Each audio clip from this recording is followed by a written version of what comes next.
أنا داليا الجندي. وأنا أمينة رشدي. أهلا بيكم في نست بودكاست. إحنا الاتنين أمهات وزوجات وإديوكيترز، ومن أكتر الحاجات اللي دايما بتشغلنا إننا نعرف كل حاجة تخص الأطفال والعيلة وصحتنا النفسية والجسدية. تعالوا نشوف ونسمع سوا حلقة النهاردة هتكون عن إيه. بنات كتيرة بيخشوا الجواز بمنطلق إنه هنعيش مبسوطين على طول حياتهم كلها بامبي. تكروش يا بنات إنه الجواز راحة. المدة الزمنية اللي بيفضل فيها الحب اكسايتنج ده اللي بشغف فظيع ده اون افريج بيقعد 2 سنين. أعرف منين بقى إن ولادي متأثرين بطريقة سلبية من الطلاق؟ ماما كانت بتتكلم وحش عن بابا، دي أكتر حاجة تقاليني في الطلاق إيه تأذي العيال هي دي. ساعات في أبهات أو أمهات حتى بيطلقوا بيختفي يكلموا ازاي بوزيتيفلي عن حد مش وسابه. سؤال صعب جدا. نخلف إمتى؟ أنا شفت جوازات كتير جدا باظت بسبب إنه إحنا ما كلمناش في الموضوع ده. إمتى نعرف إن العلاقة دي خلاص كده مفيش منها أمل؟ عارفة مشكلتي مع السؤال ده إيه؟ إنه هو لغى الأمل. لما الستات بالذات تقولي أنا قفلت، ببقى بنسبة 90-95% عارفة إنه العلاقة دي مش هتكمل. هل ده صح إن إحنا نفضل مكملين في علاقة فيها مشاكل كتيرة جدا عشان أحسن للولاد؟ الضرر اللي أنا شفته وقع على الأطفال بسبب جوازات كان ممكن تكمل وما كملتش، خلتني أشوف موضوع إن إحنا نكمل أو ما نكملش عشان خاطر الولاد ده بطريقة مختلفة. فإحنا دايما حاطين، وده طبيعي جدا إن إحنا حاطين ولادنا أولوية، بس ما ننساش نفسنا، لأنه في الآخر ولادنا مراية لينا. إحنا لو كويسين ولادنا إن شاء الله هيبقوا كويسين. رشا سلامة أخصائية علاقات، معاها بكالوريوس في علم النفس وماجستير في الإرشاد النفسي من الجامعة الأمريكية في القاهرة. بقالها 17 سنة بتشتغل مع الأفراد والأزواج، بتساعدهم يفهموا ويعيدوا تشكيل علاقاتهم الشخصية. رشا دايماً عندها شغف للسفر وبتحب المغامرات الجديدة. في 2017 أسست الRE، أول خدمة ريتريت للأزواج في الشرق الأوسط، بهدف مساعدة الأزواج على تحسين علاقتهم. رشا كمان بتقدم بودكاست إيه العلاقة، اللي بيتكلم عن مواضيع مختلفة عن العلاقات. نظرتها الإيجابية للحياة مدعومة بتعليمها وخبرتها. أهلا بيكم في حلقة جديدة من نست بودكاست. لو عملنا سيرش بسيط على الإنترنت هنلاقي فيه إحصائيات اتعملت عن الطلاق في مصر، ودي الحاجات اللي أنا لقيتها لما عملت السيرش ده، إن في إحصائيات اتعملت في مصر في سنة 2022 بتقول إن كل دقيقتين في حالة طلاق. وكمان في سنة حصل فيها عملوا فيها إحصائيات تانية طلع فيها 269,800 حالة طلاق، وإن في كل 100 جوازة في مصر بيحصل فيها 25% أو 25 حالة طلاق. وكمان إن النسب دي بتبقى أعلى في الفئة ما بين 20 ل 30 سنة. معانا النهاردة رشا سلامة، هنتكلم معاها أنا وأمينة عن الطلاق، وطبعا الحاجة الألطف اللي هي الجواز، وإزاي نقدر نكمل حياتنا الزوجية بطريقة كويسة. هاي رشا، ازيك؟ هاي داليا. هاي أمينة. الأخبار؟ هاي داليا. طيب رشا، عايزين نسألك قبل ما نخش في الطلاق، ايه الحاجات اللي المفروض تكون موجودة أصلاً قبل ما نتجوز أو ممكن في فترة الجواز عشان نتأكد إن العلاقة هتبقى صحية وما نوصلش لمرحلة الطلاق أصلاً؟ اوكي، طيب هو لازم نبقى فاهمين انه مفيش one size fits all. خلاص، يعني مفيش حاجة هنقولها انه هو ده اللي هتنفع مع كل. هينفع مع كل او هيضمن لنا انه العلاقة دي هتبقى صحية او هتبقى كويسة وناجحة. خلاص.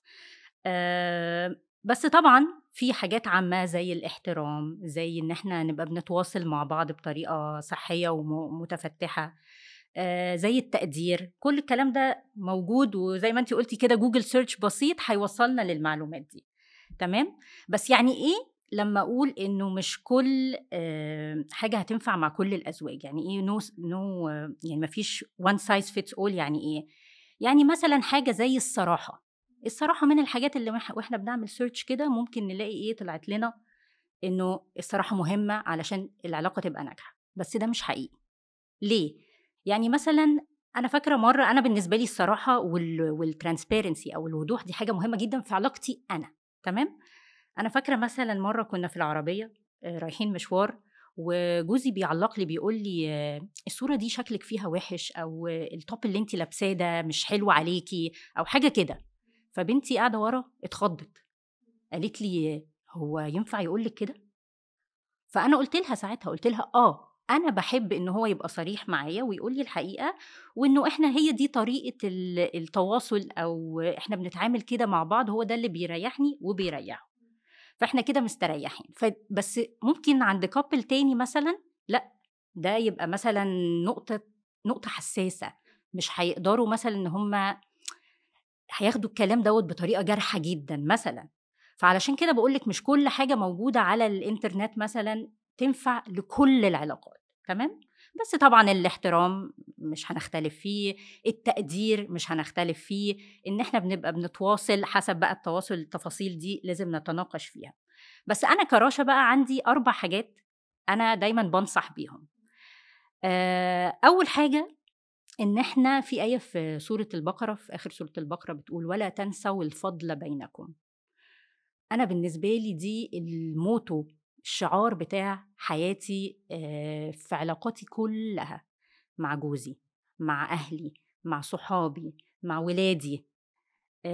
الفضل ده إنه أنا أبقى دايما بعمل الحاجة وأنا مش مستنية مقابل، بعملها زي ما بيقولوا كده إيه، لوجه الله. تمام؟ ما بطلش أعمل الحاجة الحلوة اللي أنا بعملها علشان أنا مش بيجيلي مردود عليها مثلا، أو مش بيجيلي الحاجة اللي أنا مستنياها من الطرف التاني. فالفضل ده من الحاجات اللي بتخلي فيه لطف وسلاسة، وعارفة نوصل لمرحلة المودة والرحمة دي اللي احنا دايما بنقول عليها عايزينها في العلاقات الزوجية. تاني حاجة إن احنا نتقبل الاختلاف بتاعنا، ودايما أي 2 بيبتدوا أي علاقة بيبقوا اللي جمع العلاقة دي هو الحاجات المتشابهة اللي ما بينهم، ومع الوقت يبتدوا يكتشفوا الاختلافات اللي ما بينهم. فعلشان العلاقة تبقى ناجحة وصحية لازم أبقى عارفة إنه في وقت ما أكيد هيبقى فيه حاجات إحنا مختلفين فيها، فلازم أبقى متقبلة ده أصلاً. وممكن نوصل في نقاش أو في نقطة اختلاف دي إن إحنا agree to disagree، لكم دينكم ولي دين. نتفق أن لا نتفق. نتفق أن لا نتفق، بالظبط كده. تالت حاجة إن إحنا نقبل برضو التغيرات اللي بتحصل، لأنه أنا بتغير وهو بيتغير، والظروف والحياة من حوالينا بتتغير. فلو أنا داخلة العلاقة على إنه هي فورمات واحد أو بشكل معين محدد، ومتوقعة إنه هي تكمل بالطريقة دي إلى الأبد، فأنا أكيد هفشل في العلاقة دي. في تغيرات، أفكارنا بتتغير، أفكاره بتتغير، الحياة من حوالينا ظروف اقتصادية سياسية أيا كان بتتغير، بتأثر على علاقاتنا. فلازم أبقى عندي ليونة أتعامل مع التغيرات اللي بتحصل دي، وكل ما زادت ليونتي كل ما ده خلاني أنجح في العلاقة. أوكي؟ وبحب أبص على حتة التغيير دي بطريقة إيجابية شوية. إزاي؟ بالذات للناس اللي هي بتمل في العلاقة، وده طبيعي يحصل بعد فترة من الجواز، يعني إنه التغيير اللي بيحصل في شخصية شريك حياتي ده أبص له على إنه إيه ده في حاجة جديدة، فيبقى عندي نوع من أنواع الفضول أتعامل بيه. إيه ده؟ أنت مين النهاردة؟ أنت مين؟ أنت الفترة دي أنت مين؟ طب احكي لي عن نفسك. هو عدم التغيير ملل في حد ذاته. بالظبط. فكل ما بصيت له بالنظرة دي كل ما ده برضو سهل علينا الحياة إنها تمشي بطريقة سلسة أكتر. وآخر حاجة لازم نلاقي مساحة، أو نحاول نلاقي مساحة نعرف ننبسط بيها فيها مع بعض، نبقى بنعمل حاجة مع بعض، activity مع بعض، نسافر مع بعض. والله أنا بحب أقرأ وهو بيحب مثلا يقرأ، فأنا بقرأ كتاب وهو بيقرأ كتاب، بعدين نتشارك بقى الكتاب ده بيتكلم عن إيه والكتاب ده بيتكلم عن إيه. أنا وجوزي مثلا بنحب نغطس مع بعض، بنحب نعمل كايت سيرفينج مع بعض، فبنعمل الأكتيفيتيز دي بتطلعنا بقى من الروتين بتاع الحياة والمسؤوليات والولاد والالتزامات والحاجات دي. وهي دي الحتة الفن بقى، هي دي اللي احنا بنرجع فيها أطفال مع بعض، بنعمل حاجة بره الإطار بتاع الزوج والزوجة والالتزامات والحاجات اللي هي بتعكر الجواز دي. عايزة اعتقد سوري في بس بيبقى في حته دايما اللي هي بتاعت اي ثينك يمكن بنبقى واخدينها من الافلام او من القصص او الفيري تيلز، ان احنا دايما شايفين او بنات كتيره بيخشوا الجواز بمنطلق انه happily ever after، هنعيش مبسوطين على طول، وان ان الجواز الناجح او العلاقات الناجحه دي الناس دي ما بتتخانقش مع بعض، وان حياتهم كلها بامبي. صح تفتكروش يا بنات انه الجواز ايوه اظن ده ممكن يكون عشان انا برضو كنت عايزه سبوت اون ان كلامك كله ما فيهوش الحب، انه مش ان الحب مش مهم، بس انتي قلتي على حاجات كلها موجوده، يمكن ناس كتير قوي بتبص على الحب اول حاجه. تعالوا ان المشاعرنا هي اللي تحركنا completely فنتجوز، وبعدين later on ممكن نكتشف انه مفيش الحاجات اللي انتي بتقولي عليها دي. الحب لو هنتكلم عليه في الأول خلاص بيبقى فيه الباشن القوية قوي دي، والاندفاعية والسبونتينيتي والله احنا كابل ما فيش زينا، أيوة. واحنا مختلفين عن بقيتنا. ده الحب بقى اللي هو الشغف. مع الوقت بتلاقي انه ده بيفيد اوت، وده اكشلي قاسوه بدراسات. قالك انه المدة الزمنية اللي بيفضل فيها الحب الاكسايتنج ده اللي بشغف فظيع ده on average بيقعد 2 سنين، وليه أسباب هرمونية. بيبقى هرمون الأكسيتوسين عالي في الفترة دي، وبعدين يبتدي ده اللي هو هرمون السعادة. هرمون السعادة، هرمون الحب يعني بيتقال عليه كده وكده يعني. بيبتدي يفيد اوت لحد ما on average في خلال 2 سنين بيروح ده. فاللي بيتبقى بقى ايه، زي ما اهالينا كانوا يقولوا لنا ايه، الحب بقى اشكال مختلفة. الحب، العشرة، الحاجات دي، ده حب برضو على فكرة، بس واخد شكل تاني، واخد شكل العشرة، واخد شكل ان احنا بنعرف نتكلم مع بعض، واخد شكل ان احنا بنرتاح مع بعض في وجود بعض. وليه كمان؟ لانه الانسان بطبعه الحب اللي هو فيه الاكسايتمنت الرهيب ده في الاول بيجي معاه عدم استقرار، تمام؟ والانسان بطبعه بيحب الاستقرار، فلازم at some point اروح من الاكستريم ده، ببقى بدور على طب فنفنا ونزلنا وخرجنا وانبسطنا، فين بقى الاستقرار؟ العلاقة دي رايحة فين؟ فبنبقى بندور على الاستقرار، بس نروح بقى للاستقرار، نتجوز ونستقر وكل الكلام ده، ونكتشف ايه ده الموضوع بقى ممل، ده احنا عايزين حاجة كده تفرفش العلاقة ونرجع تاني زي أيام زمان. ويفضلوا بقى الأزواج في الصراع ما بين الإكستريم ده والإكستريم ده. فعلشان كده بقى إن احنا نعرف نهاف فن مع بعض، هو ده بيرجع بقى تاني يولد إحساس الإكسايتمنت اللي بيبقى موجود أول العلاقة، ونرجع ننبسط تاني. فاحنا بنحاول نوصل دايما لبالانس. الحياة كده بتفرض علينا روتين معين وستراكتشر معين في الحياة، خلاص غصب عننا، اللي بيدينا الاستقرار. الإيجابية بتاعته إن هو بيدينا هذا الإحساس بالاستقرار والإحساس بالأمان، بس في نفس الوقت احنا بنبقى عايزين الناحية التانية. في الأجازات بقى إن شاء الله والويكند وكده يعني. طب إيه الحاجات اللي المفروض نتفق عليها؟ يعني كل الكلام ده هل المفروض قبل ما نتجوز أو كده نبقى متفقين، أو في بوينتس كده اللي هو احنا أهم حاجة نتفق عليها؟ خلاص اتفقوا زي ما اتفقوا، اتكلموا في اللي انتوا عايزين تتكلموا فيه قبل ما تتجوزوا، بس لازم تتفقوا ان انتوا مهما اتفقتوا هيفضل فيه نقط اختلاف. صح.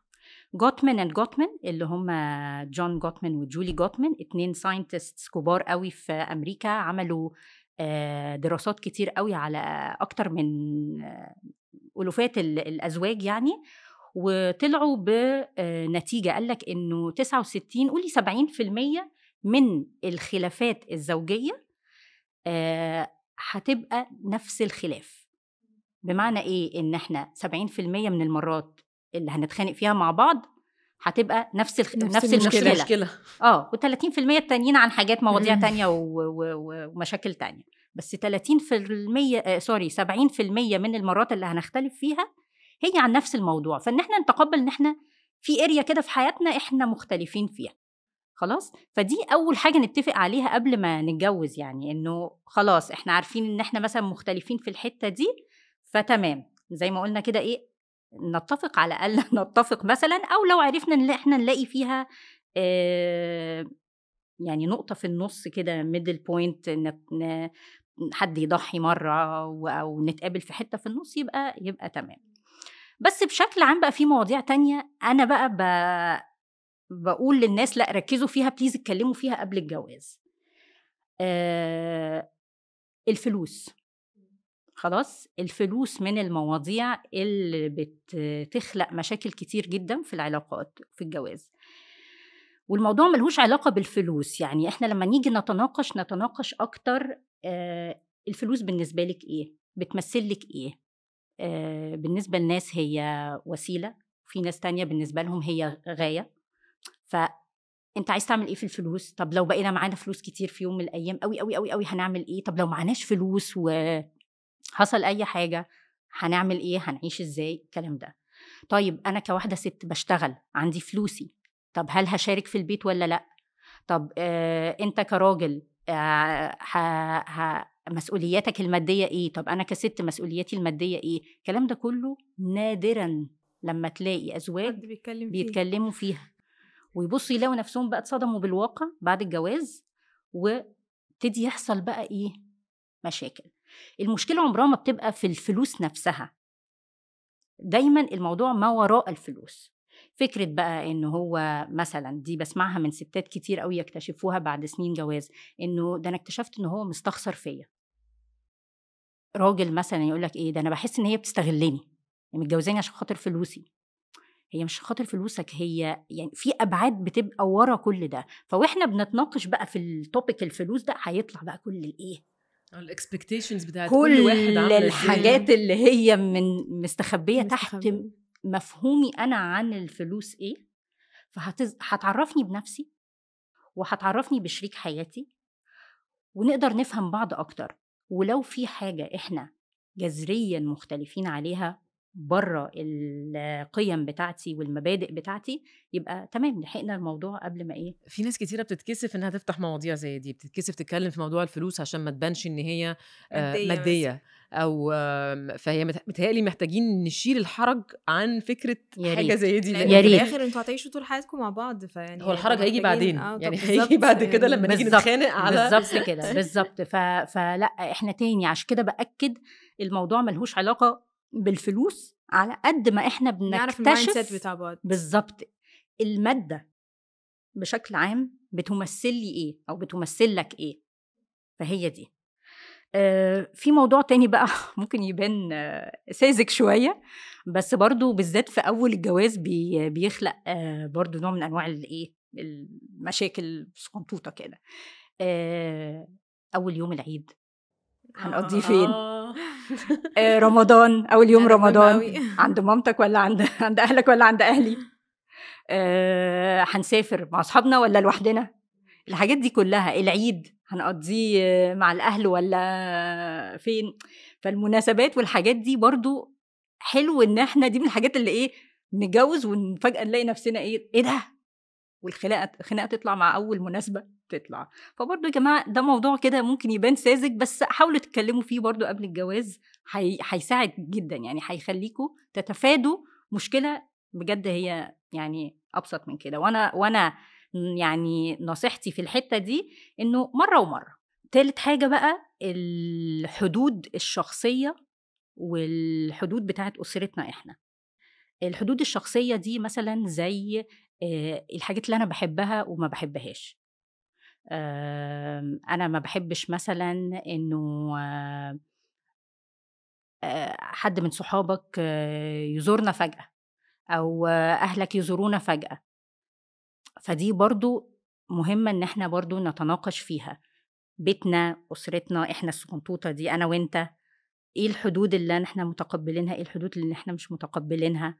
لو حدود شخصية حتى بيني وبينك، أنا ما أحبش إن أنت أيا كان تفرض عليا مثلا خروجة، أو عارفة الحاجات دي. مثلا احنا هنخرج كم مرة في الأسبوع مع بعض، هنخرج مع مين؟ أصحابي وأصحابك مثلا. أيوة بالظبط، الحاجات دي كلها صحيح بتبان مع الوقت، بس مهم برضو بالذات فيما يخص الأهل بعد الجواز. دي الحتة دي برضو مهمة.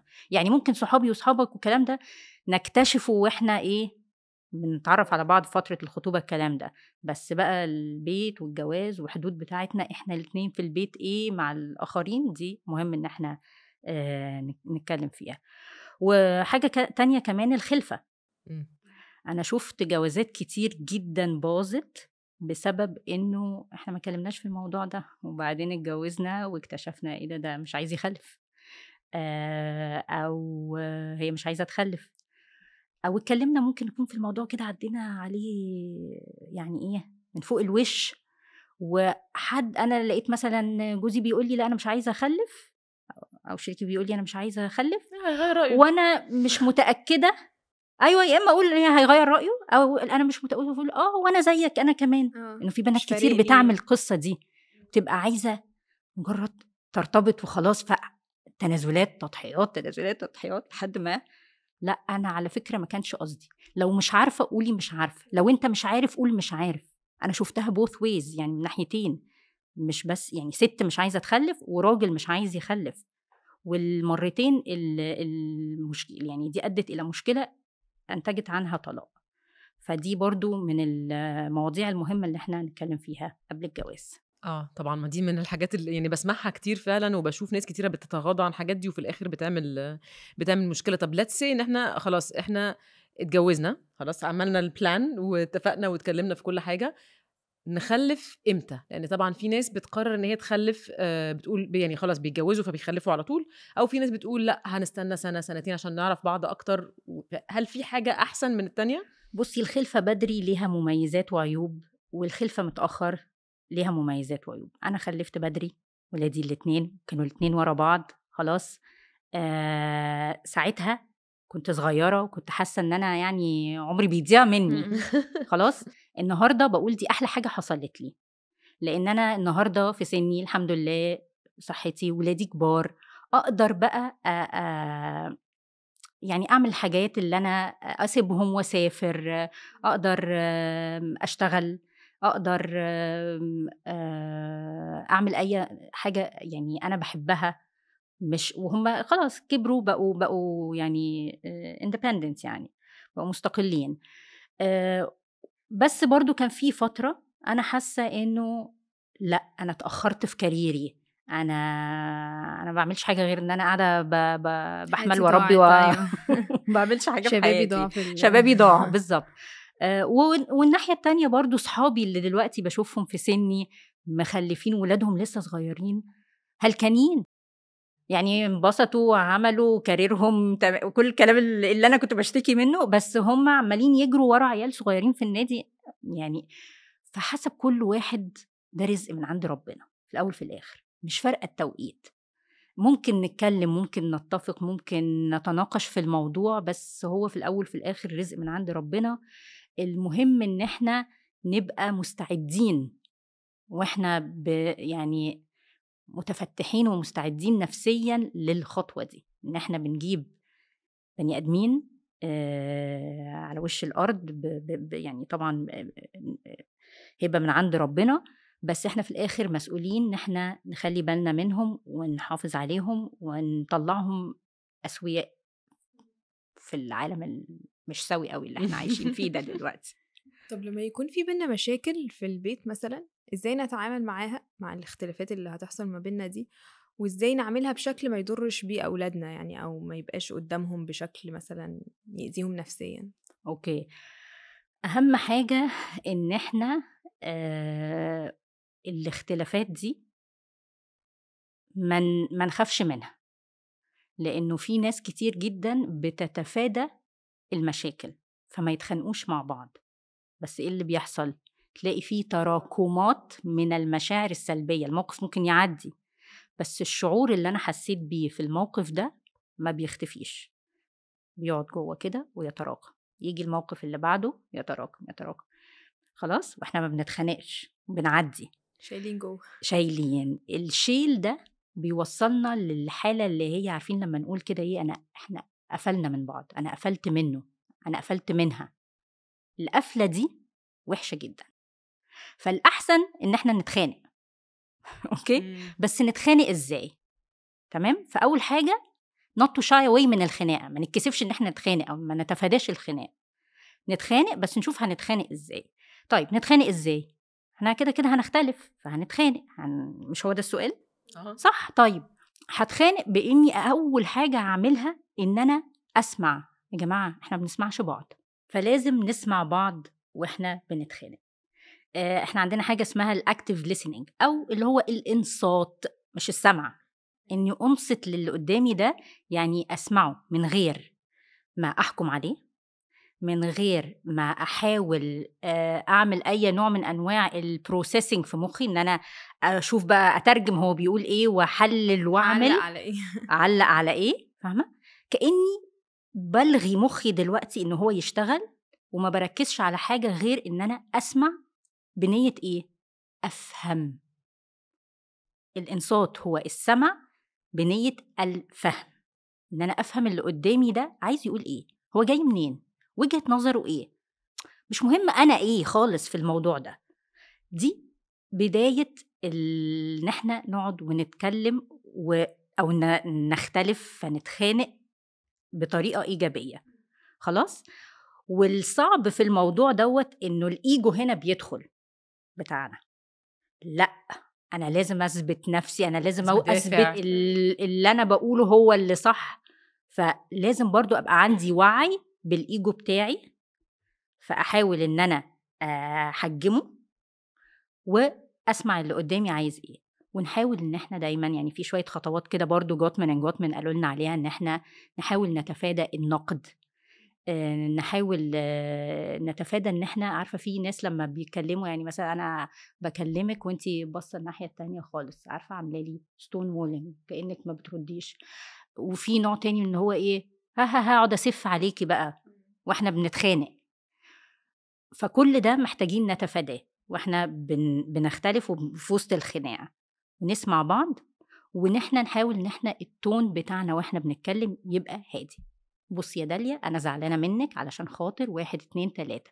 ممكن اقول مثلا انا، شفتي انا ابتديت الجمله بانا زعلانه منك، فقلت انا وحددت مثلا الشعور اللي جوايا ايه، زعلانه، وبعدين ابتدي اشرح وجهه نظري. فانتي بتنصتي ليا، وبعد كده بقى بعد ما اخلص كلامي خالص تبتدي تقولي لي اوكي انا سمعتك يا رشا، انا فهمت انتي بتقولي ايه، بس انا وجهة نظري 1 2 3 4. وتفضل المناقشة رايحة كده لحد ما نوصل، يا اما نوصل لحاجة يا اما ما نوصلش لحاجة، فنقول طب خلاص انتي وجهة نظرك كده وانا وجهة نظري كده، تعالي نحاول ان احنا نمسك العصاية من النص ونوصل كده. يعني كلام مثالي قوي طبعا اللي انا يعني بقوله كنت ده. هقول لك، يعني طب لو انا مثلا يعني الكلام ده مثلا انا عارفاه فعملت بيه، مش شرط ان الطرف التاني يكون رد فعله يساعدني على ان انا اكمل الكونفرزيشن بالشكل ده. ما هو دايما بنقول بقى اللي عنده وعي اكتر يحاول هو اللي بيسوق المناقشة. خلاص. فانا لو لقيت الطرف اللي قدامي منفعل اقول له طب خلاص انا حاسه ان انت منفعل، خلينا ناخد بريك، نهدى خالص ونرجع نتكلم في الموضوع تاني. انا عايزك بس تفكر في مثلا 1 و2 و3، تعالى نرجع نتكلم فيه تاني لما تهدى. تمام. فبرضو من ضمن الحاجات انه لو احنا لقينا نفسنا واحنا بنختلف منفعلين قوي، بنسميها emotionally flooded، او كأن في فيضان من المشاعر، ان انا اهدى، ابعد، وبعدين ارجع ايه، اتكلم لما تكون المشاعر الفياضه اللي عندي دي هديت شويه. خلاص. في كتاب كنت قريته اسمه Crucial Conversations، كان بيتكلم في الحته دي انه بيبقى في مومنت في الكونفرسيشن انت بتحسي او في المناقشه يعني ان السيفتي بتاعك اتكسر او اتهز، ودي اللحظه اللي انت عارفه ان الكونفرسيشن هتقلب يعني فهي دي المومنت اللي انت تاخدي بالك منها، عشان بيبقى واحنا كلنا بنبقى حاسين بيها وبنطنشها، او فجاه بيبقى الهبه اللي بعديها على طول. ايوه، ما هو هنا بقى ده الايجو بقى اللي راكب أيوة. وسايق بالظبط. فده كان دايما بيقول انه الشخص اللي قدامك لازم ما تهدديش الامان بتاعه، ما تهدديش السيفتي بتاعه في الكونفرسيشن عشان يفضل متفتح ومتقبل الكلام. وانتي شخصيا لما تحسي ان السيفتي بتاعتك اتهددت ترجعي لورا بالظبط. الكلام اللي انت بتقوليه بالظبط كده. عشان كده بيقول لك دايما احسن النقاشات هي اللي فيها سيف سبيس. عشان كده مثلا من ضمن الحاجات، عارفه اوف توبيك شويه، بس مثلا الثيرابيست بيعمل ايه؟ بيخلق سيف سبيس، مكان امن للي قدامه ان هو يتكلم براحته من غير فلتر. هي دي، ده ساعتها اللي يقدر البني ادم يحط بقى كل الديفنسز بتاعته، الآليات التكيف واللي هو بيحمي بيها نفسه، ينزلها كده على الأرض وايه يبقى نفسه ويقول كل جواه كل حاجه مقبوله. بس فهي دي يعني الطريقه اللي المفروض نختلف بيها. ايوه هي فعلا طريقه مثاليه في الكتب، بس والله براكتس يعني. ومش بقول مره واتنين، بقول سنين. ودايما في حاجه كمان في التواصل او في الخناقات، انه احنا بنحاول مع الوقت واحنا بنتعلم انه نعمل حاجه اسمها corrective experience، تجربه يعني محسنه او بنصلح بيها القديم. فلما انا بتعامل بالطريقه دي بفرض على اللي قدامي كمان ان هو مع الوقت بيتعلم مني، بيبيك اب مني، بيلقط مني. فلاقي مثلا ايه مع الوقت جوزي هو كمان ابتدى يعمل نفس الحاجات اللي انا بعملها، من غير ما اقول، من غير ما اشرح له، من غير اي حاجه. بس الكلام انا بكلمكم في سنين يعني عشان الناس بس ايه ما تقولش انه ده كلام اي كلام في الهوا. لا الحاجات دي بس بتاخد وقت، محتاجه صبر. فالعلاقات محتاجه صبر يا جماعه. بس وردا بقى على الجزء التاني من سؤالك على الاولاد، طبعا من غير ما يعني ما اعتقد مش محتاجه ان احنا نقول ما نعليش صوتنا قدامهم، ما نحاول ما نتخانقش قدامهم، ندخل الاوضه ونقفل علينا، نطلع بره البيت خالص ونتخانق. لو اضطرينا ان احنا نمثل قدامهم هنمثل خلاص. انا عارفه انه في ناس ممكن تعترض على اللي انا بقوله ده، بس نحط في بالنا ان احنا مهما مثلنا احنا برضو الفايب النيجاتيف فايب هيوصل لهم حسب بقى سنهم، حسب هم ذكائهم. في عيال تلقط بسرعة، حسب هم درجة حساسيتهم كمان. بس انت بتتكلمي على الخناقات الكبيرة صح؟ مش حتى الخناقات الصغيرة يعني حتى الخناقات الصغيرة اللي هو يعني بس احنا كده مش بنعقم الانفايرمنت زيادة، ان احنا اللي هو ايه ما بيشوفوناش بنتخانق خالص بيتخيلوا ان الحياة ما انا عشان كده هقول لك يعني ما انا عشان كده بقول لك مهما حاولتي تخبي هو في الاخر هيوصل. في حاجات اوكي. يعني انا بكلم انه نحاول ان احنا حتى لما نتخانق قدامهم، حتى لما نتخانق قدامهم نبقى واعيين قوي احنا بنتخانق ازاي. عشان كده بقول لازم نشتغل على طريقة خناقتنا، عشان حتى لو ظهر مننا واتخانقنا لازم يشوفونا بنتخانق بطريقة حضارية، لأنه ده هيعلمهم ازاي يتخانقوا مع أصحابهم، يتخانقوا في الحياة، يتخانقوا مع يعني في حياتهم لما يكبروا ويتجوزوا، يعني بيتعلموا مننا. صح، لان كل الحاجات اللي انت قلتيها في الكونفليكت ريزولوشن عموما في المشاكل مش بس الجواز، يعني هي فعلا في اي علاقه في اي علاقه.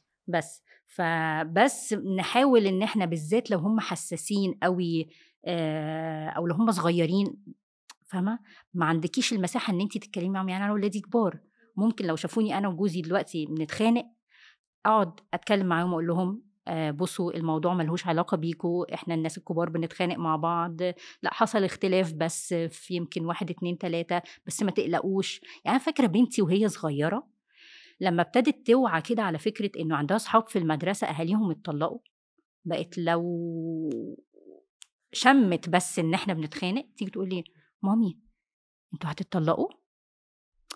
ما تفهميش ليه مخهم بيوديهم لكده. فاضطريت اقعد معاها واقول لها لا الناس الكبار بيتخانقوا، كانت اصغر كمان من دلوقتي، يعني الناس الكبار بيتخانقوا واي اتنين ممكن يختلفوا مع بعض، واحنا يعني انا اسفه ان انتي سمعتي اي حاجه او حسيتي باي حاجه، بس انا ما تقلقيش احنا هنحل الموضوع واحنا بنحبكم مفيش اي حاجه، ولا يا حبيبتي مش معناتها انه اتنين يتخانقوا ان هم يتطلقوا. قعدت كتير استرس على النغمة دي علشان برضو يبقى عندها ثقافة إنه ممكن نختلف ونتصالح، مش لازم نختلف خلاص نهد العلاقات. برضو ده كونسبت مهم قوي، كان مهم إنه هي تتعلمه وتفهمه في حياتها بشكل عام يعني. بس فده يعني رؤيتي للخلافات قدام الأولاد يعني. طب وإيه أكتر بقى حاجة، بما إن إحنا الإحصائيات اللي قعدنا نتكلم فيها في الأول دي، انت في البراكتس بتاعك، انت قلتي لي بقالك 7 سنين صح؟ قبل واحنا بنتكلم قبل الحلقه شغاله كونسلنج مع اكسكلوسيفلي مع الازواج، بس بقالي حوالي 10 سنين قبل، يعني توتال 17 سنه في مجال الصحه النفسيه. بالظبط. ففي ال7 سنين اللي فاتوا وانت شغاله اكسكلوسيفلي مع الازواج، ايه اكتر سبب شفتيه بيسبب الطلاق؟ طيب بصي، في الجيل الجديد خلاص، خلي بالك جيل اهالينا ما كانوش بيطلقوا خالص، بيطلقوا على كبر قوي. خلاص يقول لك اقعد اربي العيال واضحي، وضحيت بحياتي ومستقبلي عشان خاطر البيت والعيال والاسره دي. تمام. الجيل الجديد بقى الاكستريم التاني خالص. اول مشكله اول مشكله، انت قلت لي انت ما عملتليش الحاجه اللي انا عايزاها، او انت ما عملتيش الحاجه اللي انا عايزاها، فخلاص لا، it's not working out. العلاقه دي مش نافعه. الجيل الجديد عنده استحقاق، انا من حقي كذا ومن حقي كذا ومن حقي كذا من الطرفين، سواء الراجل او الست. فطبعا بيلاقوا نفسهم طيب لا، مع اول مشكله لا انا هخلع خلاص، it's not working out، مش نافعه العلاقه دي، فيلا نطلق. وعلشان كده بقى هنا الاحصائيات زي ما انتي قلتي في الاول، 20 ل 30 الطلاق المبكر من سن 20 ل 30. في اسباب تانية بقى، يعني مع الوقت برضو اللي عدى بقى المرحله دي، في اللي عارف طبعا شفت مسلسل الهرشه السبعه.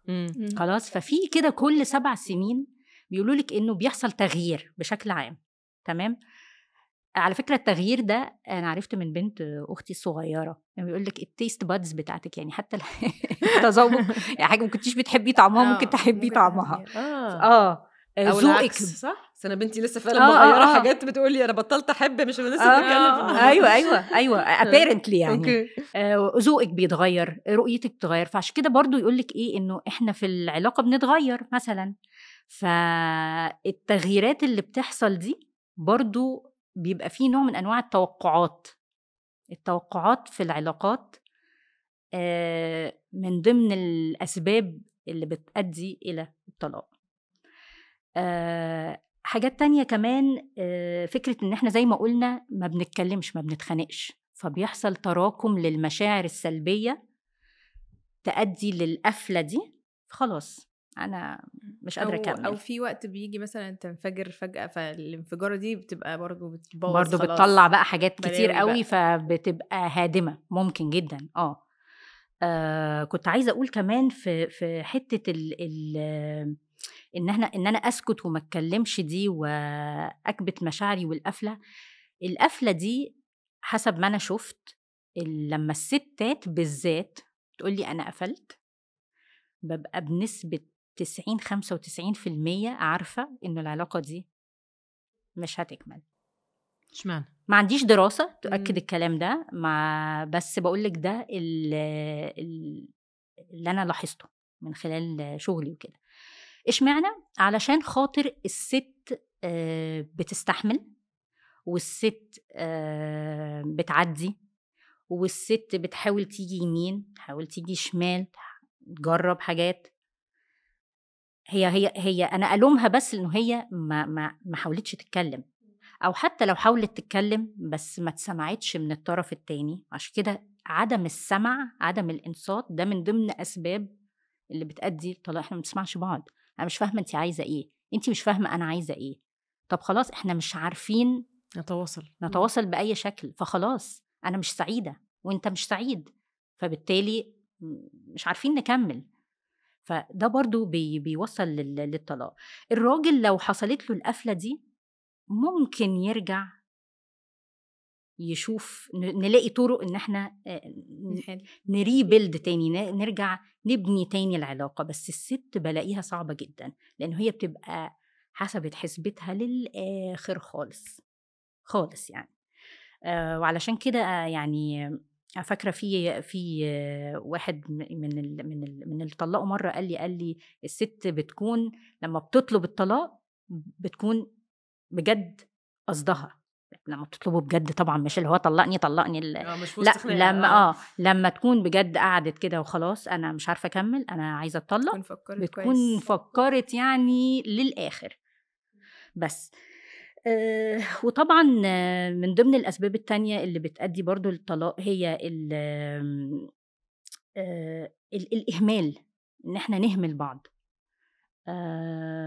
من الطرفين، والإهمال ده ممكن يوصل بقى لخيانات، وده برضو سبب تاني للطلاق. بس عايزة أقول لكم بقى إنه اللي انترستنج جدا في موضوع بقى إيه أسباب الطلاق دي، إنه أنا شفت جوازات كتير قوي بتنتهي بسبب الإهمال وعدم التواصل، وإنه إحنا we grew apart دي، عارفة لو كل واحد فينا بقى عايش في حياته، ما بقيناش مبسوطين مع بعض أكتر من بسبب الخيانات.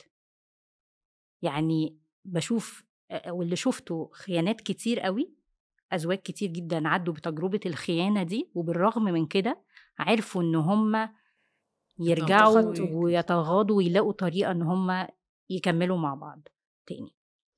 وفي سبب تاني برضو ما بنتكلمش فيه خالص خالص، هي الأمراض النفسية.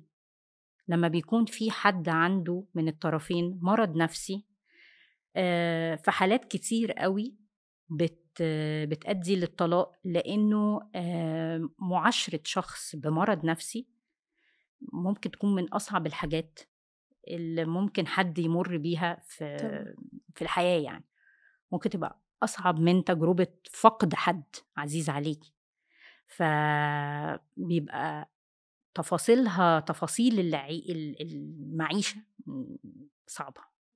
فدي برضو من ضمن الأسباب اللي بتؤدي للطلاق. طب رشا، امتى نعرف ان العلاقة دي خلاص كده مفيش منها أمل، يعني اللي هو لازم تخلص دلوقتي؟ عارفة مشكلتي مع السؤال ده إيه؟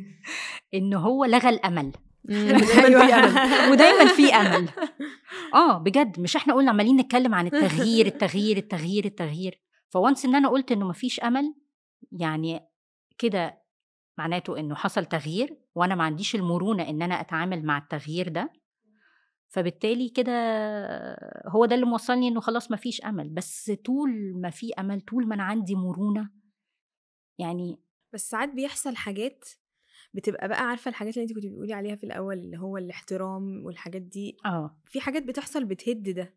فهل مثلا لو أنا جوزي أو مراتي مثلا عملوا حاجة هدت احترامي لنفسي أو احترامهم ليا، هل ده معناه إنه في أمل بقى؟ العلاقة أوحش إنها تكمل بالنسبة لي مثلا عن إنها تنتهي. أديكي قلتي بالنسبة لي. هو ده اللي هيفرق. أنا عايزة إيه وأنا عايزة أكمل إزاي. طب هقعد معاه 1 2 3، أنا عايزة أكمل بالطريقة دي، أنت معايا على نفس الصفحة ولا لأ؟ لو لأ، يبقى ساعتها خلاص أنت من طريق وأنا من طريق. لو وممكن طب يلا نجرب تاني. تمام. الحتة بقى اللي ممكن تبوظ بقى نجرب تاني دي، لما نكون جربنا كتير وكل مرة نقول طب نجرب تاني وما تنفعش، نجرب تاني وما تنفعش. طب لأ، أنا المرة دي مش هجرب تاني، لازم يبقى فيه طرف تالت، حد مثلا بروفيشنال، نروح لحد أخصائي علاقات زوجية يساعدنا، يحط لنا بعض الطرق اللي نمشي عليها، يصحح لنا بعض المفاهيم المغلوطة عندنا، لأنه في مفاهيم مغلوطة كتير قوي بنكتشفها. دور الراجل ايه، دور الست ايه، طب هي محتاجة منك ايه، طب انت محتاج منها ايه، كل ده. طب ايه حاجات مثلا ممكن تقول لنا كده، مثلا ايه الحاجات نوعية المفاهيم المغلوطة اللي بتشوفيها؟ التقدير مثلا. التقدير من الحاجات اللي بتهد علاقات كتير، او بتخلق نوع من انواع الايه، سورو كده، تبقى حزن او عارفه مفيش موده ورحمه. عدم التقدير من الطرفين.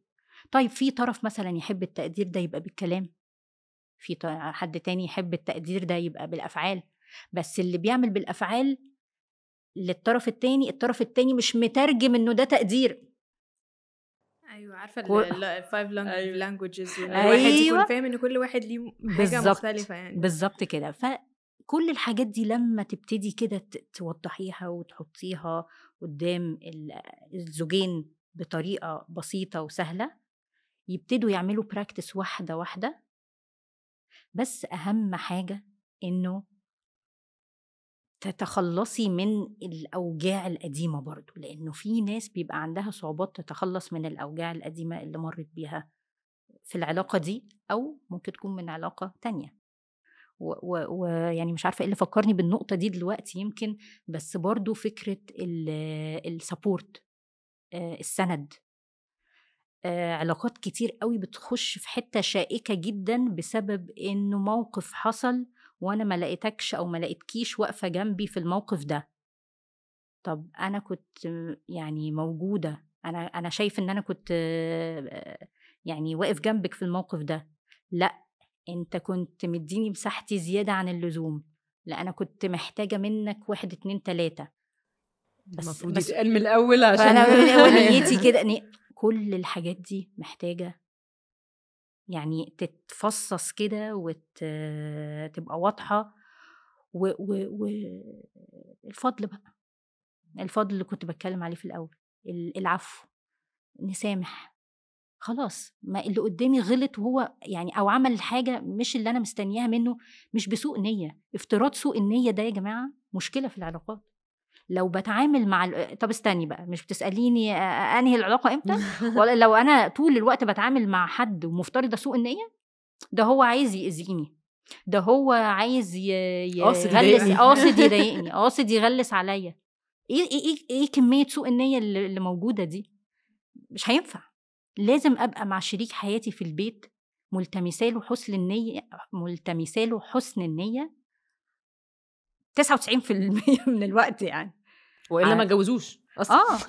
يعني اصل ليه 2 يبقوا قاعدين مع بعض قاصدين يضايقوا بعض؟ ايه ده يعني؟ كونسبت مش منطقي خالص يعني. I think انت لمستي على حته برضو مهمه في حته الكوميونيكيشن، اللي هي فعلا قبل ما يعني لما الخناقه بتحصل طبعا بنرجع اللي هي زي ما قلتي الاكسبكتيشن. احنا لازم نبقى واضحين جدا احنا عايزين ايه، عشان ما نوصلش لمرحله ده هو فعلا ده انت لا ما اديتنيش اللي انا كنت عايزاه في الموقف ده، او انت سبتني، طب انا ما كنتش عارف انت عايزه ايه. فمهم دايما يبقى الوصل ده موجود على طول. فكره ان انا هبقى صريحه واطلب اللي انا عايزاه، عشان الشخص اللي قدامي مش هيخمن انا عايزه ايه. اطلب اللي قدامي مش بيشم على ظهر ايده على فكره. لا بيطلب. ايوه بالظبط. لا بيطلب يعني ده مثلا من ضمن المفاهيم المغلوطه اللي بتعدي علينا. الاهتمام ما بيطلبش، لا الاهتمام بيطلب. انا عملت ده مع صاحبتي اصلا، يعني حتى مش يعني فاكره انتمتي زمان وانا صغيره، هي كانت على طول كل ما يحصل اي مشكله كانت بتيجي تقول لي وتعيط وتتضايق وتعصب عليا. فانا هي لما كانت بتضايقني انا شخص كتوم جدا، فما كنتش بقول لها خالص. وبعدين جيت في مره اتخانقت معاها، رحت قالت انت عملتي كذا وكذا وكذا وكذا، لقيتها بتعيط برضو. فقلت لها طب انت بتعيطي ليه؟ انت غلطانه. قالت لي انا بعيط عشان انت عمرك ما قلتي لي ان انا كل الحاجات دي بتضايقك، وانا طول عمري بتعامل معاكي ان انا بقول لك كل الحاجات اللي بتضايقني عشان ما تعمليهاش تاني، فانت ظلمتيني.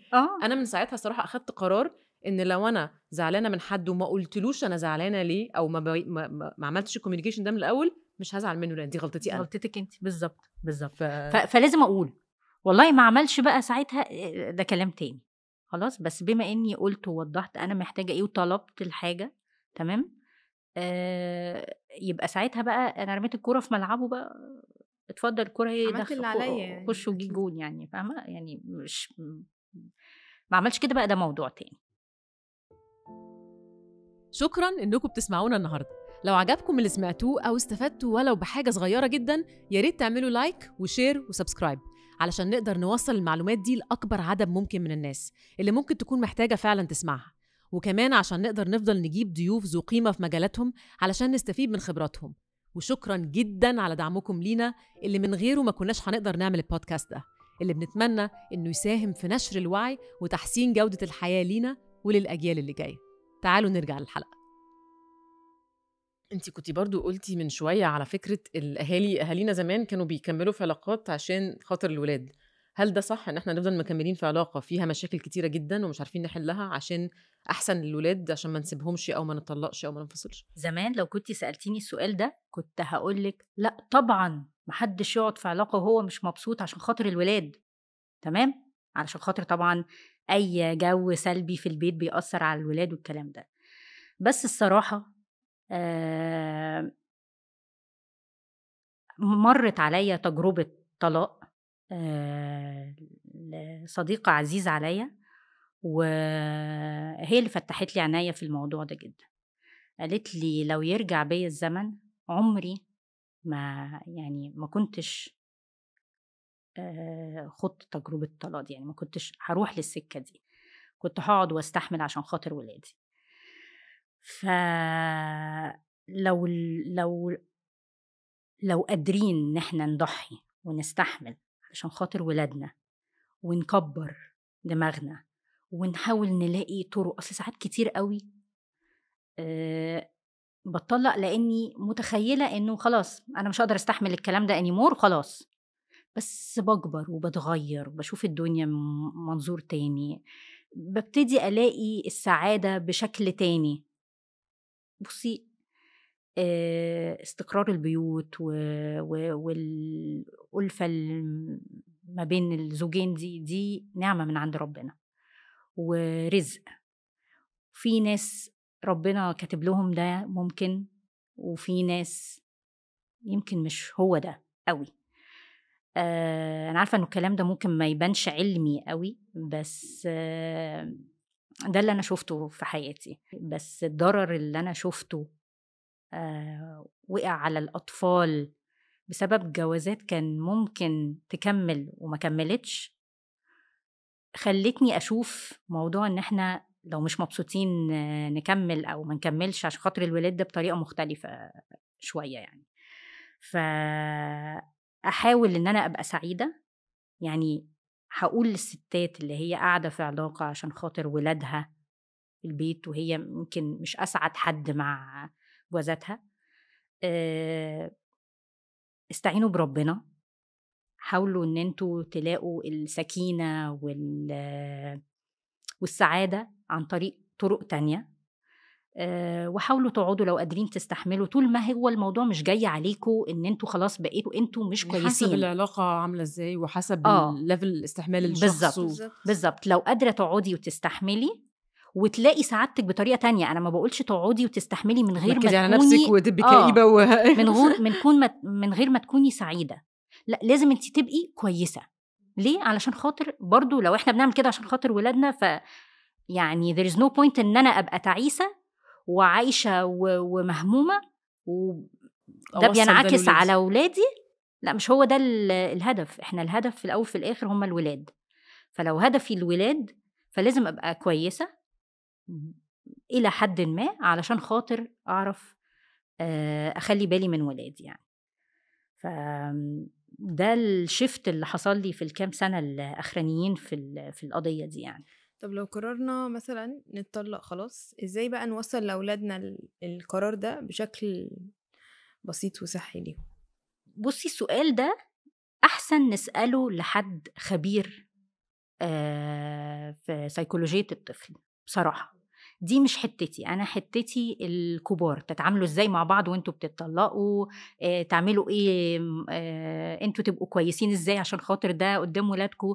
بس الحتة دي الأطفال نفسها نوصل لهم الخبر ده إزاي، أعتقد إنه الأحسن إنه نسأله لحد خبير أكتر في مجال الأطفال، لأنه هيختلف بقى أعتقد سنه قد إيه، درجة حساسيته قد إيه، ذكائه قد إيه، الكلام ده كله يعني. صح. ده يخلينا برضو سبوت اون فكرة إنه مهم قوي نلجأ للبروفيشنالز وقت لما حتى لأولادنا، لأنه ناس كتير وقت الطلاق ده بيبقوا زي ما انتي بتقولي هم بيروحوا لحد، بس بيبقوا شوية مش فوكست على فكرة إنه الأطفال كمان محتاجين نروح لحد بروفيشنال ليهم عشان يبقى والله وعي فور سينج ذس، لأنه كمان الناس ساعات بتتجه للناس الغلط في ان هم ياخدوا ارائهم في حاجات. يعني ممكن اروح للايف كوتش عشان اخد رايه في حاجه لها دعوه بالسايكولوجي بتاعتي، او اروح يعني عارفه لا احنا لازم نفرق كل واحد بيعمل ايه فعلا عشان كل حته كل واحد له التخصص بتاعه يعني. وانا بشوف بالعكس، انا بشوف دايما انه الازواج دايما يروحوا لحد يسالوهم نعمل ايه مع العيال، ودايما الكابلز اللي بيجولي مثلا علشان خاطر هم بيتطلقوا فعايزين يبقوا كويسين او يعني يحصل طلاق متحضر، يعني بيكونوا جايين لي من خلال التشايلد سايكولوجيست. فاحنا دايما حاطين، وده طبيعي جدا ان احنا حاطين ولادنا اولويه خلاص، بس ما ننساش نفسنا، لانه في الاخر ولادنا مرايه لينا. احنا لو كويسين ولادنا ان شاء الله هيبقوا كويسين. طب احنا لو العلاقة تسمح طبعا ان في طلاقات بتبقى اجريسيف او فيها مشاكل رهيبة فما بيعرفوش يتكلموا اصلا مع بعض، بس لو العلاقة تسمح ايه بقى الحاجات اللي المفروض نتفق عليها واحنا بنطلق عشان الطلاق يبقى سيفل ويبقى فيه يعني برضو respectful of الولاد وof نفسهم والحاجات دي؟ اوكي، عايزه اقول حاجه بس قبل ما اقول احنا نعمل ايه واحنا بنطلق او نتفق على ايه. عايزه اقول انه كل ما خلينا عمليه الطلاق دي عمليه متحضره كل ما ده سهل علينا وعلى اللي حوالينا اهالينا اللي برضو يعني عنصر من العناصر اللي داخله في التجربه دي، ولادنا. ف يا جماعه نحاول ان احنا نبقى يعني مش هادين، عاقلين كده واحنا مقبلين على ده. خلاص هو ابغض الحلال عند الله، خلاص اذا لو ربنا اشاء دوت فخلاص، يعني لعله خير، يعني ربنا ما بيعملش حاجه وحشه، فلازم نبقى مقتنعين بده.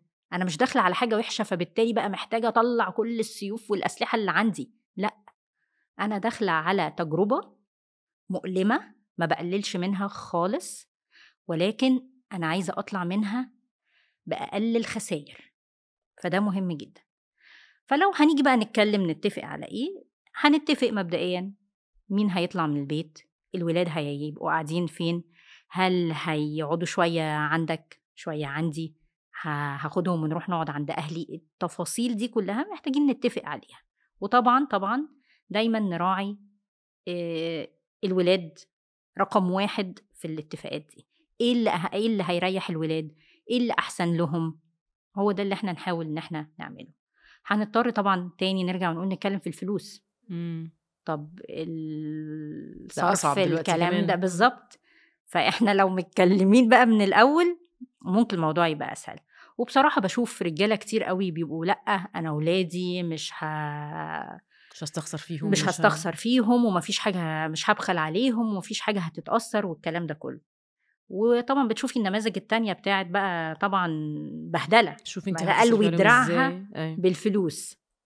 احرم العيال، مش طبعا مين اللي معكوك في النص ده؟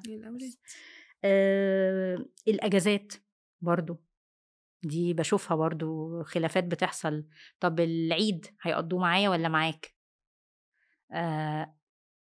اجازة الكريسماس، اجازة اول يوم رمضان، المناسبات تاني نرجع ونقول برضو دي من ضمن الحاجات اللي ممكن ان احنا بننسى نتفق عليها. فبرضو حلو ان احنا نتكلم ونتفق عليها. واهم حاجة حط تحتها مليون سطر، ان احنا نتفق لا انا هتكلم عنك وحش قدام العيال ولا انت تتكلم وحش عني قدام العيال، ملهمش دعوة. واللي هيعمل كده يعني احلف له بايه هترجع عليه، هتتقلب عليه، ما فيهاش. طب لو الشخص يعني لو مثلا الكابل في حد بيتكلم وحش وحد بيتكلم حلو، الشخص اللي بيتكلم حلو هل يفضل يتكلم حلو حتى لو الشخص التاني بيتكلم وحش؟ ايوه ضبط النفس. ده ضبط نفس يعني رهيب. unless عايزه يتقلب عليكي الايه، العيال دي هتكبر وهتعرف وهتشوف ده كان بيقول دي ماما كانت بتتكلم وحش عن بابا، ماما دي شريرة. خلاص ابتدوا يكبروا ويوعوا كل حاجة، كل الحاجات هتبان. بس يعني ما تصغروش نفسكم قدام العيال. من الآخر انتوا بتأذوهم أذى رهيب. دي أكتر حاجة تسأليني في الطلاق ايه تأذي العيال، هي دي بنسميها triangulation عندنا. بس ان انت تحطي الطفل او الاطفال في النص ما بينك وما بين. طب الناس اللي بيجولك، هل مثلا مش عارفه اذا كان لقيتي باترن ولا لا، هل الناس دي بتبقى برضو اهلهم كانوا متطلقين ولا مفيش كورليشن؟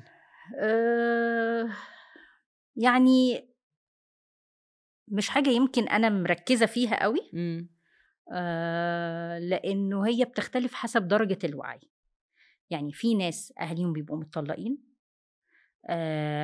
ممكن يكونوا ما اشتغلوش على نفسهم، ما عندهمش الادراك بتاع ازاي انا مش عايزه اعيد ده تاني، فبيخشوا في نفس اللوب. وفي ناس تانية بيبقى عندهم ليفل ادراك اعلى، يقول لا انا مش عايزه اعيد ده، فبيحاولوا يتفادوه ويشتغلوا ويتعلموا ويطوروا من نفسهم. بس ففي كده وفي كده يعني. اوكي. ايه دور بقى بقية العيلة اللي هو الجد في السبورت اللي يقدموه للأولاد أو للأهل في مرحلة الطلاق أو ما بعد الطلاق؟ حب كتير، احتواء كتير، يسمعوهم الآخر، يطمنوهم، لأنه بعد الطلاق بيبقى في مرحلة كده فيها عدم استقرار. فعدم الاستقرار ده لو نرجع ونقول فاكرين لما اتكلمنا عن الإنسان عايز الإحساس بالاستقرار عشان هو ده اللي بيديله الإحساس بالأمان، فده بيخلق نوع من أنواع عدم الإحساس بالأمان عند الطفل. فهم في مرحلة they feel threatened، مهددين، فمحتاجين قوي قوي قوي إنه حد دايما يطمنهم ويحتويهم ويسمعهم. في طفل ممكن يبقى بيعبر، في طفل تاني ممكن يبقى كتوم، فالكتوم دوت ممكن جدا إن أنا أخده في حضني وأطمنه، مش لازم أبقى بتكلم معاه، اللي بيتكلم ممكن أتكلم معاه طمنه، كل حاجة هتبقى كويسة، ما تخافش، إحنا بنحبك، ماما وبابا بيحبوك، كل ده.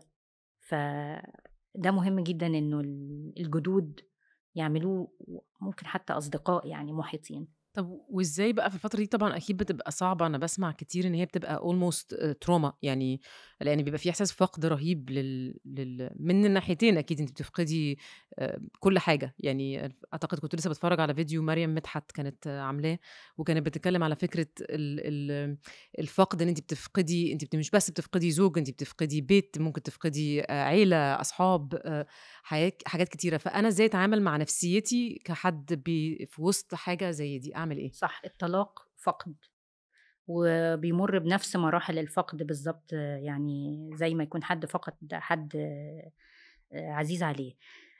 لازم أبقى عارفة إنه it's okay not to be okay.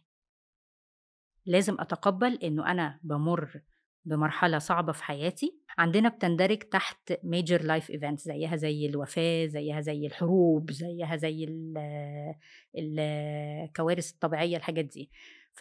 فلازم تبقى عارفة إنه هي بتمر بحاجة صعبة، فطبيعي إنه هي تبقى مش كويسة، فتتقبل ده، تاخد وقتها. مش لازم إحنا نحب قوي إيه يلا بسرعة. مش عايزين نكد، انا عايزه اخف، أنا عايزة أبقى ده كويسة، ممكن أنا على عايزة فكرة أبقى كويسة. أوقات كتير كمان بيجي من الناس اللي حواليكي، اللي هو برضو out of خوف يعني عليكي، أو out of إن إحنا عايزين خايفينك تندرجي قوي بقى وتخشي في اكتئاب، أو مش عايزينك زي مثلا لو أهلك مش عايزين، مش هين عليهم يشوفوكي زعلانة، فده بيسبب برضو pressure إن انتي محتاجة تبقي كويسة بسرعة، أو إن انتي مشكلة فيكي انتي مثلا. أيوة بالظبط كده. فهي لازم تبقى متقبلة إنه هي ممكن تبقى مش كويسة. حاجة تانية برضو إنه المشاعر بيبقى فيه بقى لخبطة رولر كوستر اوف ايموشنز كده، يعني مشاعر كتير متلخبطة. لازم أقعد بقى مع كل شعور من دولت كده أديله وقته. ممكن أروح لحد يساعدني في ده لو مش عارفة أعمل ده مع نفسي. ممكن جورنالينج، إن أنا مذكرات أو أكتب في كراسة جنبي مشاعري وأطلع أفكاري وكل الحزن اللي جوايا أو كل الأفكار دي، ده ممكن يساعد جدا. بس لازم أقعد مع المشاعر اللي جوايا دي. وحاجة مهمة جدا كمان، لازم إن أنا own up للresponsibility بتاعتي في العلاقة دي، تحمل مسؤولية، مسؤولية اللي أنا وصلت له. أوكي، أنت كان ليكي دور، سواء أنت في اللقطة دي مدركاه أو مش مدركاه، أنت كان ليكي دور إنه العلاقة دي تنتهي. إيه هو؟ واتعلمت إيه؟ دي بقى مهمة جدا. مش هعرف أطلع بطريقة صحية من تجربة الطلاق من غير ما أبقى عارفة أنا استفدت إيه وطلعت إيه واتعلمت إيه. مش بس اتعلمت إيه عن العلاقات، اتعلمت إيه عن الشخص الآخر، اتعلمت إيه عن نفسي. ده أهم حاجة فيهم. اتعلمت إيه عن نفسي، عرفت إيه عن نفسي ما كنتش أعرفه. التجربة دي طلعت منها بإيه. أوقات كده برضو في الحالات الإكستريمز ممكن نقول إنه بحس سواء الراجل أو الست لما بيحصل طلاق بتلاقيهم بقى راحوا يعني total opposite، أكني أنا عايزة بقى أغير شخصيتي completely، أنا عايزة بقى واحدة تانية. مش عارفة ده بيبقى ناتج عن إن أنا شايفة إن أنا كنت مدية زيادة أو عايزة أغير شخصيتي اللي فشلت العلاقة دي، ولا يعني ليه ده بيحصل؟ طيب تاني، الأزواج في بداية الطلاق بالذات دايما بيبقوا شايفين الطلاق ده فشل. إحساس الفشل ده أي حد فينا مر بأي تجربة فشل، والله سقطت في امتحان يعني، عارفة؟ أيوة. بتبقى حاجة كبيرة جدا بالنسبة لنا. فإحنا مش متبرمجين إزاي نتعامل مع الفشل ده. فالفشل بيخلق هو ألم، في ألم، والألم ده بقى برضو بيعمل مشاعر كده متلخبطة، فتلاقيني بقى عمالين يتخبطوا هنا شوية وهنا شوية هنا شوية. طبعا ده بقى إيه بيأثر على مين معانا في الولاد طبعا، في السكة، الولاد طبعا يعني. فمهم جدا إن أنا دايما أبقى مركزة، عندي مايندفل، عندي إدراك بقى أنا بعمل إيه وبعمل كده ليه. مفيش مشكلة، أنا مش ضد إنه خلاص عايزين تعيشوا حالة التخبط دي، عيشوها، ما عنديش مشكلة خالص، طول ما أنتي مدركة إن أنتي بتتخبطي يمين وشمال وبتتعلمي وبتكتشفي نفسك لحد ما توصلي لحتة كده، وعادة بيوصلوا لها الهابي بليس بتاعي، المكان اللي أنا مستريح فيه خلاص. لأنه ساعات كتير في الجواز بنبقى بنتغاضى عن حاجات احنا عايزينها، او بنكتم رغبات معينة عندنا، او بنتصرف بطريقة معينة علشان في اطار معين مطلوب مني في الجواز. فلما بتجيلي الفرصة ان انا اشوف حاجة تانية او اكتشف انا مين بجد، تبقى عادة في المرحلة دي. فهي مش دايما وحشة، ده اللي انا عايزة اقوله. يعني هي بيبقى بالظبط، بيبقى في اوقات ممكن تطلعي من القوقعه دي او الواتيفر وبتكتشفي حاجات حلوه عن نفسك. بس في ناس طبعا ممكن تاخدها الاكستريم خالص. بس متهيألي زي ما انت بتقولي، اعتقد ممكن احيانا لو الناس عندهم الاويرنس هيرجعوا تاني ما عشان كده بقول دايما يبقى عندك الادراك دوت، علشان يعني حتى وانتي بتتخبطي تبقي عارفه انا بعمل حاجه غلط دلوقتي، بس تمام بس نجرب ونشوف ونشوف وانا بتعلم، يعني بتعلم منها ايه. يعني ده اهم حاجه عندي، عشان هو ده الادراك ده اللي هيخليكي توصلي لحته في الاخر بالانسد، حته فيها توازن. لو ما عندكيش الادراك ده هتتوهي بقى في التخبط ده بس. طب اعرف منين بقى ان ولادي متاثرين بطريقه سلبيه من الطلاق؟ ايه العلامات؟ في علامات مثلا او حاجه تقدر توريني ده؟ طبعا هتلاقي بقى طبعا الدراسه، اعتقد انتوا اكتر ناس عارفين الموضوع دوت. الطلاق بيأثر جدا على الولاد في البرفورمانس بتاعهم في المدرسه. علاقاتهم بالاخرين هتلاقوها اتغيرت. من اكتر المؤشرات كمان هي علاقتي بيهم كأم او كأب. يعني هي دي الحته اللي انا اقدر اقول لكم بقى ركزوا عليها قوي. لانه احيان كتير بعد الطلاق، ده من اللي سمعته من الازواج، عشان برضو نبقى بنقول انا بتعامل مع الازواج مش مع الاطفال. بيقولوا لي انه في غضب، في نوبه من نوبات الغضب كده طالعه مش مفهومه. فدي برضو من العلامات اللي اعتقد بتوضح قوي انه في حاجه الاطفال متاثره جدا بالطلاق. طيب انتي كنتي بتقولي يا رشا انه لو مثلا الاهالي مش المفروض ان هم يتكلموا وحش عن الاب او الام، يعني الطرف التاني، بس ازاي لو انا بقى احافظ على علاقة لو انا مثلا بيني وبين الاب مشاكل، علاقتنا مش احسن حاجة، بس انا ازاي اخلي علاقته باولاده كويسة واحافظ عليها؟ اوكي، هأكد تاني، عمري ما هتكلم وحش عن الأب قدام الولاد، أو الأب ما يتكلمش وحش عن الأم قدام الولاد. خلاص، لازم يبقى فيه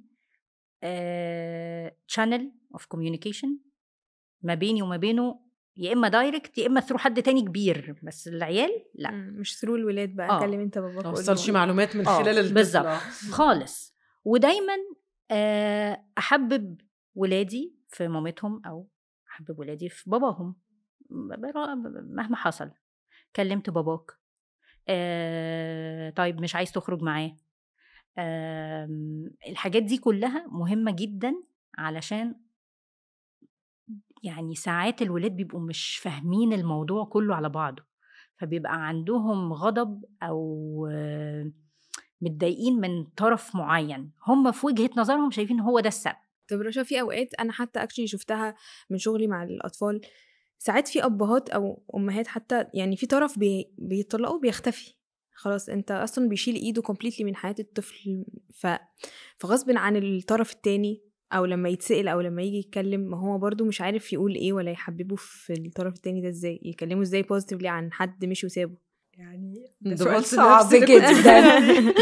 ده سؤال صعب جدا. بصي برضه هقولك نسأل فيه حد متخصص في الأطفال. أنا متخيلة هيختلف من طفل للتاني، لأنه في طفل ما ينفعش تستهوني بذكائه، فمش عايزة أقولك لا برضه تقعدي ده بابا بيحبك، ده هو مسافر مثلا، فاهمة؟ لا انت كده بتبقي بتعملي، أعتقد هتبقى النتيجة عكسية بقى. هتطلعي نفسك انت اللي شكلك يعني انت اللي غلطانة. فلا يسأل فيها حد متخصص، وأعتقد هتبقى كيس باي كيس. بس حسب ده الاختفاء موجود حصل للأسف. ليه مثلا او ده موجود للأسف. أنا شفت حالات كده برضو. طب ايه المصادر اللي الاهل ممكن يروحوا لها بقى في المرحله دي في حياتهم؟ يعني هل مثلا يخشوا اونلاين ويدوروا على النت ولا يقروا كتب؟ يعني ايه المصادر اللي والله يعني عندي ان هم يدخلوا اونلاين ويقروا احسن من ما يعملوش حاجه خالص. برغم انه في حاجات كتير اونلاين عشان مش دكاتره كتير بيقولوا بلاش والنبي تخشوا على جوجل تشخصوا نفسكم تاني يعني بالظبط يعني. بس يعني لو بنقارن ما بين ان انتوا ما تعملوش حاجه خالص وتدخلوا تقرا اونلاين تقروا مثلا شويه حاجة. لا ادخلوا اونلاين يمكن تلاقوا، ربنا يكرمكم وتلاقوا حاجه يعني ايه تنفعكم او يعني تساعدكم شويه في الموقف ده يعني، او في التجربه دي. بس طبعا في كتب مليان. في احنا موجودين الاخصائيين النفسيين او الاخصائيين العلاقات الزوجيه يعني. كل دي مصادر احنا ممكن نلجأ لها علشان نحاول نعدي من التجربه دي بسلام او سلاسه او بسلاسه او باقل الاضرار. ازاي ما نخليش تجربتنا احنا في الجواز تبقى ليها تأثير على فكرة أولادي عن الجواز مثلا، أو إنه تأثير يعني علاقتهم لما يتجوزوا مثلا؟ للأسف مش هتعرفي. إجابة محبطة أنا عارفة. لو أنا متوقعة إنه الطلاق طلاقي مش هيأثر على ولادي خالص مهما كان طلاق متحضر، أوكي، أبقى أنا مغيبة. الطلاق هيأثر على الولاد، بس كل ما زاد إدراكي بإنه أنا عايزة الطلاق ده يبقى متحضر أكتر، وفي الآخر يبقى في علاقة كويسة بيني وبين طليقي، وولادنا بيخرجوا معانا إحنا الاتنين، بيكلموا بعض بسلاسة. كل ما كان الطلاق متحضر والبيئة ما بعد الطلاق فيها احترام واحتواء وحب وسلاسة كده، كل ما كان أضراره أقل. وفي بقى طبعا الولاد ممكن لما يكبروا شوية ابتدي أتكلم معاهم لما يبقوا عندهم النضج ويبقوا واعيين أكتر، اللي هو هيبقى هم عندهم الفضول كمان إن هم يعرفوا هو أنتي وبابا اتطلقتوا ليه؟ والله حصل خلافات 1 2 3 وساعتها أنا كنت شايفة الموضوع كذا وهو كان شايف الموضوع كذا، بس يعني أنا اتعلمت من دوت كذا كذا كذا كذا. فمهم برضو قوي وأنا بتكلم أبقى حاسبة كلمة بتخرج مني، لأنه أنا مش عايزة مجرد أديها تجربتي وأقعد أندب حظي وأفضفض معاها وخلاص. دي بنتي في الآخر يعني مسؤولية. يعني أي حاجة أنا بقولها أو ما بقولهاش بتبعت رسالة، تمام؟ فأختار بقى رسالتي اللي أنا عايزة أوصلها لها لو أنا قررت إن أنا أتكلم معاها ابني أو بنتي يعني في الموضوع.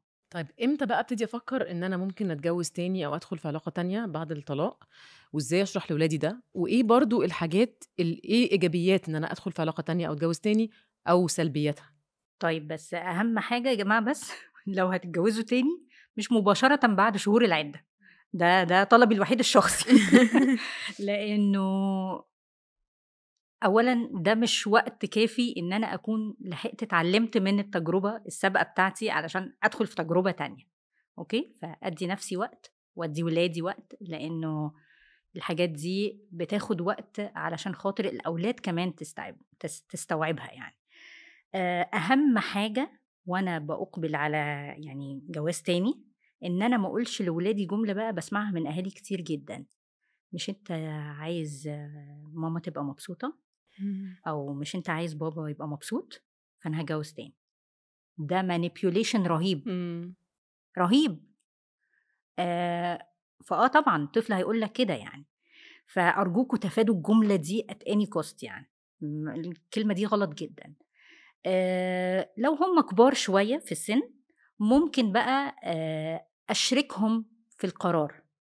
تمام، يعني انا قابلت شخص تاني بس عايزك تقابله او عايزك تقابليه، فايه رأيك نتقابل مع بعض، تحب ولا ما تحبش؟ بس وبعدين خد رأيه، حسيت بإيه ما حسيتش بإيه، بس وناخد وقتنا يعني. ومفيش طريقة معينة، بس هي واحدة واحدة كده، واحدة واحدة. عادة الناس بتعمل إيه؟ بيدخل الشخص الآخر على هيئة صديق، وبعد كده الصديق دوت بيبقى صديق مقرب، لحد بقى ما واحدة واحدة نبتدي الأولاد إيه، نمهد فكرة يبقى عندهم الفضول ده.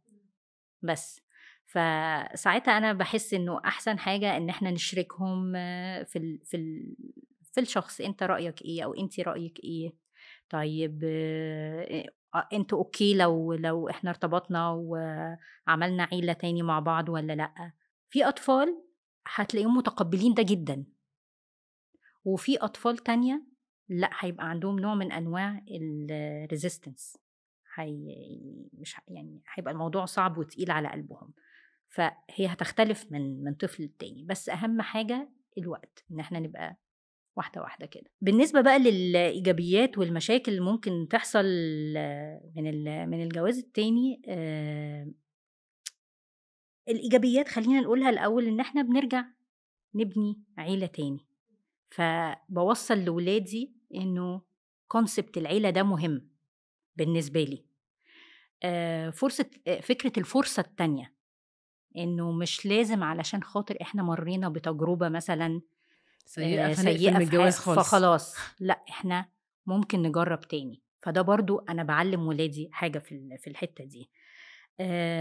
إن إحنا نبني أسرة تاني دي، ده برضو بيعلم الأولاد إن هم يتأقلموا، مضطرين. فبرضو دي مهارة مش وحشة خالص إن هم يتعلموها في الحياة يعني. لو في طرف من الأطراف، يعني الأب أو الأم غايبين زي ما أنتي قلتي، ممكن جدا يبقى الطرف الجديد دوت بيحاول يعوض شوية الدور دوت يعني. بالظبط، اللي هو الشخص ده مفتقده. أهم حاجة بس إن إحنا مش بالعافية، يعني الزوج الأم وهو داخل ما يحاولش يفرض نفسه إن هو بيلعب دور الأب في الموضوع. والله لقى الطفل قدامه بيدور على ده، فهو يحاول يلعب الدور ده. ما لقاش وهو رافض مثلا، والأب أصلا موجود والطفل ده عنده علاقة كويسة بأبوه، ما يحاولش هو خالص يلعب الدور ده. هو عنده أب تمام، علشان برضه ما تتقلبش عليه. بالنسبة بقى للمشاكل، في أولاد زي ما قلت لك كده هيبقى مش متقبلين أصلا فكرة الجواز التاني، فدي مشكلة.